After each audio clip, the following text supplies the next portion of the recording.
오늘 말씀을 가지고 악인의 인생은 이라는 제목으로 말씀을 나누고자 합니다. 한번 따라해 보실까요? 악인의 인생은. 악인의 인생은 어떠한 인생인지 오늘 말씀에서 분명히 보여주고 있습니다. 엘리바스는 지혜자들이 그 열조로부터 받아 숨기지 않고 전해준 것, 곧 사람의 정통적인 지혜의 말을 욥에게 말하고 있습니다. 오늘 본문 19절 말씀에 보면 이렇게 말합니다. 이 땅은 그들에게만 주셨으므로 외에는 그들 중에 왕래하지 못하였느니라. 이 말은 그 조상들의 지혜가 외부의 것과 섞이지 않았고 순수한 전통이다라는 것을 보여주는 말입니다. 그렇기 때문에 오늘 우리에게로 말을 한다면, 적용한다면 우리가 조상들에게부터 전해오던 그 전통, 우리나라는 전통적인 명절이 있죠. 추석과 설날을 이렇게 명절로 지키게 되는데, 그러한 전통뿐만 아니라 우리가 실생활에서 얻은 그러한 지혜들이 외부로부터 들어온 것이 하나도 없다라는 것을 말해주는 것입니다. 그러나 이러한 사람의 전통은 아무리 외부로부터 들어오지 않았다라고 할지라도 완전한 것은 아니다라는 것을 우리는 기억해야 됩니다. 우리 인간이 만들어내고 또 물려주고 물려받은 전통들이 유익한 것이 되고 또 우리에게 필요한 것이 될 수는 있습니다. 하지만 그것들이 완전하다라고는 못한다라는 것입니다. 우리가 볼 때 우리 사람에게는 좋을 수 있지만 하나님이 보실 때 또 영적으로 바라볼 때는 그렇지 않을 수 있다라는 것입니다. 예수님 당시에 바리새인들은 떡을 먹을 때 손을 씻어야만 했습니다. 그것을 지키지 않으면 그들은 전통을 지키지 않았다고 엄청 뭐라고 했습니다. 또 부모 공경에 대해서 하나님의 계명은 소홀히 했습니다. 장로들로부터 또 어른들로부터 오는 그러한 전통, 떡을 먹기 전에 손을 씻는 그러한 행위는 중요하게 여겼지만 부모를 공경하는 하나님의 계명, 내 부모를 공경하라 라는 그 계명을 지키는 것은 소홀히 했다라는 것입니다. 그래서 어느 날 예수님의 제자들이 떡을 먹을 때 손을 씻지 않는다고 바리새인들은 지적을 했습니다. 그때 예수님께서 이렇게 말씀하셨습니다. 마태복음 15장 3절에서 6절 말씀인데 함께 읽어보실까요? 시작. 대답하여 이르시되 너희는 어찌하여 너희의 전통으로 하나님의 계명을 범하느냐. 계속 보여주세요. 하나님이 이르셨으되 내 부모를 공경하라 하시고 또 아버지나 어머니를 비방하는 자는 반드시 죽임을 당하리라 하셨거늘 너희는 이르되 누구든지 아버지에게나 어머니에게 말하기를 내가 드려 유익하게 할 것이 하나님께 드림이 되었다고 하기만 하면 그 부모를 공경할 것이 없다 하여 너희의 전통으로 하나님의 말씀을 폐하는도다.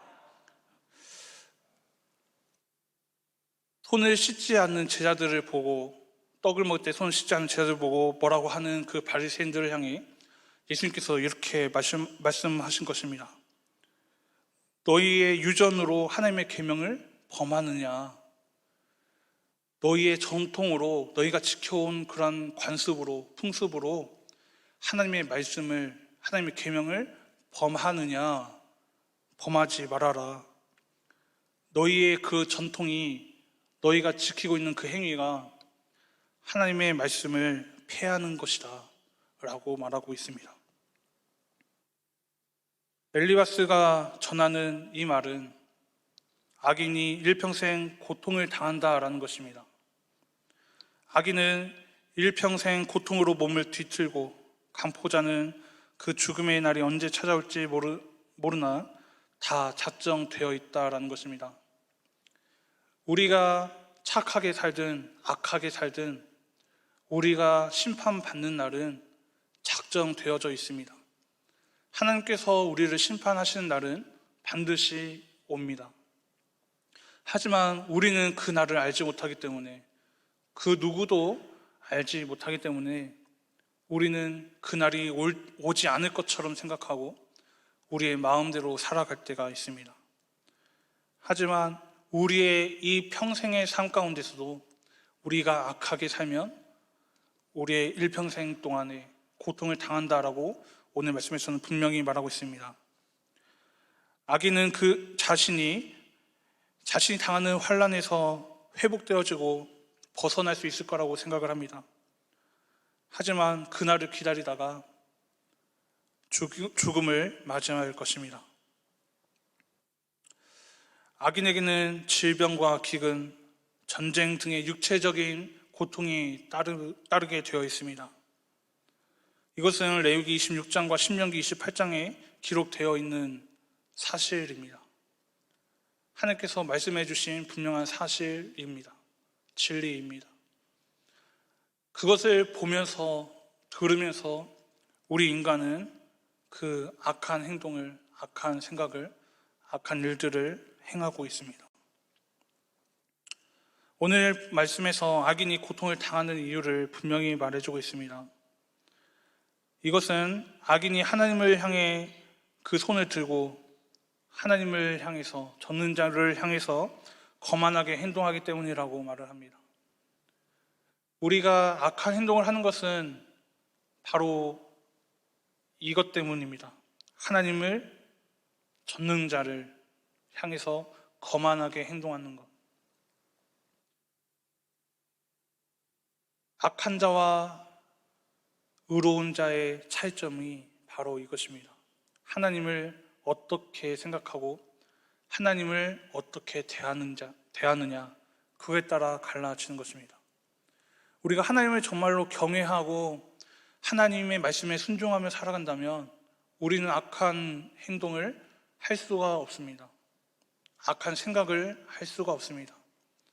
하나님께서 분명히 성경 말씀에서 구약과 신약 성경을 통해서 우리가 해야 될 것과 하지 말아야 될 것을 분명히 말씀해 주셨는데, 그것을 말씀하신 하나님을 우리가 정말로 존경하고 존중하고 그 말씀에 순종한다면, 하나님을 존귀한 분으로 여긴다면 그 말씀에 따라서 살아갈 것인데, 그렇지 않기 때문에 그 말씀을 어기게 된다라는 것입니다. 그렇게 어기는 자가 악한 자라, 악인이다라고 말씀하고 있는 것입니다. 다르게 표현하면 오늘 말씀에도 나오지만 목을 굳게 하는 것입니다. 목을 굳게 하고 하늘을 향해서 그냥 쳐다보고 하나님이 말씀하시든지 말씀하지 않으시든지 자기 마음대로 살아가는 것, 그것이 악한 자의 삶입니다. 악한 자의 태도입니다. 오늘 본문 27절에는 악인이 거만하게 하나님을 대적하는 까닭을 이렇게 말하고 있습니다. 그의 얼굴에는 살이 찌고 허리에는 기름이 엉겼고. 악인이 거만하게 하나님을 대적하는 것은 그의 몸이 건강하고 물질적인 여유가 있기 때문이다라는 것을 표현하는 것입니다.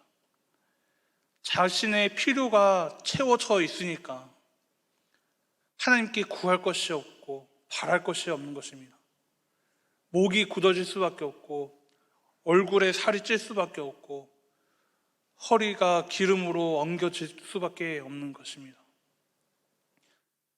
우리가 우리의 삶이 풍족하지 않다고 했을 때 우리는 불만을 말합니다. 하나님께 왜 나에게 물질의 복을 주시지 않았냐고 우리는 말합니다. 하지만 그것이 때로는 축복이 될 수도 있습니다. 우리가 부족하기 때문에, 없기 때문에 하나님께 더욱더 매달릴 수 있는 것입니다. 그리고 세상이 아닌 하나님을 바라볼 수 있는 것입니다. 겉보기에는 화려하게 보일지 모르지만 그것은 악인들의 모습입니다. 우리의 겉모습이 화려하지 않더라도 우리 안에 정말 주님을 향한 그 마음이 가득 차 있다면 우리는 부유한 자입니다. 부요한 자입니다. 우리 마음에 그 예수님을 향한 그 마음이 가득 차 있다면 우리는 의롭게 살아갈 수가 있습니다. 거만하지 않고 겸손하게 살아갈 수가 있습니다. 하지만 우리의 마음에 예수님이 아니라 이 세상의 것이 가득 차 있다면 우리는 예수님이 아닌, 하나님이 아닌, 이 교회가 아닌 세상을 향해 발걸음을 옮기게 될 것이고, 믿음에서, 신앙에서 예수 그리스도로부터 멀어지게 될 것입니다. 그렇기 때문에 우리는 우리의 삶이 풍족하지 않다고 해서, 내가 건강하지 못하다라고 해서 원망하고 불평할 것이 아니라 그때마다 하나님을 더욱더 붙잡아야 됩니다. 악인의 그러한 풍족함은 언젠가는 반드시 끝나게 됩니다. 마찬가지로 우리의 그러한 부족함과 우리의 약함이 언젠가는 끝이 납니다. 예수님이 다시 오시는 그날이 되면 악한 자나 의로운 자나 그 삶이 다 끝나는 것입니다. 그리고 하나님께서 우리의 삶을 역전시키실 것입니다. 부족했던 삶이 아니라, 약했던 삶이 아니라, 건강하지 못했던 그런 삶이 아니라 완전히 새로운 삶을 우리에게 허락하실 것입니다. 하나님께서는 우리 눈에 풍족하게 사는 것 같고 건강하게 사는 것 같은 그 사람들을, 하나님의 말씀에서 떠나서 하나님의 말씀을 배척하고 교만하게 거만하게 살아가는 그 악인들을 분명히 진노의 입김으로 멸망시키실 것입니다. 하지만 그 전에 우리가 해야 될 것이 있습니다. 그들에게 예수님의 사랑을 전해야 합니다. 깨닫게 하고 돌아서게 하고 예수 그리스도의 품으로 돌아오게 만들어야 합니다. 물론 주님께서 하셔야 될 일입니다. 영혼을 구원하는 일은 우리가 하는 게 아닙니다. 우리는 단지 복음을 전하는 도구일 뿐, 그 영혼을 구원하고 정말 참되게 예수님을 믿게 하는 것은 성령님의 역사입니다. 그래서 우리가 전도 대상자를 정해놓고 기도해야 되는 이유가 바로 그것입니다. 성령님의 도우심을 구해야 되는 것이기 때문입니다. 우리가 복음을 전할 때, 예수님을 전할 때 우리보다 앞서서 행하시는 주님의 그 역사심을 우리가 볼 수 있어야 됩니다. 우리의 등 뒤에서 우리를 붙잡아 주시고 우리를 응원하시고 우리의 입술을 주관하셔서 전할 말을 허락하시는 그 성령님의 역사를 우리가 경험해야 합니다. 악한 자라고 버려두면 안 되는 것입니다.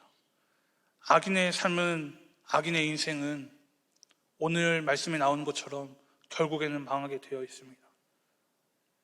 근데 그 악인이, 악한 자가 우리의 남편, 우리의 아내, 우리의 자녀들이 될 수 있다라는 것입니다. 나중에 예수님이 오시고 나서 심판날이 되어서 그들을 불쌍히 여기고 불쌍히 바라보더라도 아무 소용이 없습니다. 그들에게 지금이라도 빨리 예수님을 믿는다고 고백해라, 예수님을 믿어라 라고 고백해도, 말을 해도, 설득을 하려고 해도 그때는 늦습니다. 지금 그들에게 복음을 전해야 합니다. 그들을 향해서 안타까운 마음을 우리가 가져야 합니다. 악인의 인생은 망한다, 그들에게 말해봤자 소용없다라고 두 손 놓고 있는 것이 아니라 우리는 할 수 없기 때문에 하나님께 도움을 구해야 하는 것입니다. 내가 이 사람에게 말하면 이 사람은 분명히 내 말을 듣고 올 거야. 그것은 오늘 말씀에서 말한 것처럼 교만한 것입니다. 우리의 생각과 뜻과 모든 것을 다 주님 앞에 내려놓아야 합니다. 우리의 경험, 오늘 말씀에서 말하고 있죠. 전통적인 것들 다 내려놓아야 합니다. 완전한 것이 아니고 온전한 것이 아닙니다. 우리는 오직 하나님의 말씀만 붙잡고 성령님만, 하나님만 의지하고 붙들고 나아가야 합니다. 말씀을 정리하겠습니다. 첫째로 우리 사람의 전통은 완전하지 않다라는 것을 우리는 기억해야 됩니다. 이 세상에서 완전한 것은, 우리에게 있어서 완전한 것은 이 신구약 성경 하나뿐입니다. 우리가 이 성경 말씀만 붙잡고 그 말씀대로 살아갈 때 하나님께서는 우리를 분명히 우리 앞길을 인도해 주실 것입니다. 두 번째로 악인의 인생은 고통스러운 인생을 살게 될 것이라는 것을 우리는 기억해야 됩니다. 이사야 48장 22절 말씀 한번 같이 보실까요? 함께 읽겠습니다. 시작. 여호와께서 말씀하시되 악인에게는 평강이 없다 하셨느니라. 악인에게는 평강이 없습니다. 이것을 우리는 기억하고 우리가 악한 자가 되지 않도록, 교만해지고 거만해지지 않도록 항상 우리 자신을 주님 앞에 내려놓아야 합니다. 세 번째로 악인이 고통을 당하는 이유는 하나님을 향해 교만하게 하며 목을 굳게 하고 하나님을 대적하기 때문이다라는 것을 기억해야 됩니다. 그래서 이렇게 어리석은 자가 되지 않고 더욱더 겸손하게 무릎을 꿇고 하나님의 도우심을 구하며 나아가는 시간이 더욱더 많아지기를 축복하며 소원합니다.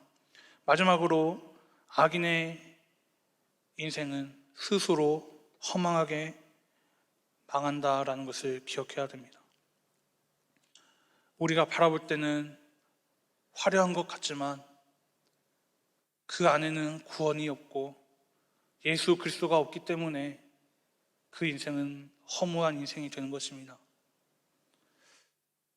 사랑하는 성도 여러분, 이렇게 악인과 같이 이 세상의 것들에 마음을 두지 말고, 욕심을 두지 말고, 이 세상 욕심 다 버리고 오직 하나님과 영원한 천국에 그 영광스러운 그곳을 바라보면서 하나님의 일에, 복음을 전하는 일에 마음을 더 두고 의롭고 선하고 신실하고 진실하게 살아가는 저와 모든 성도님들이 되기를 주님의 이름으로 축복합니다.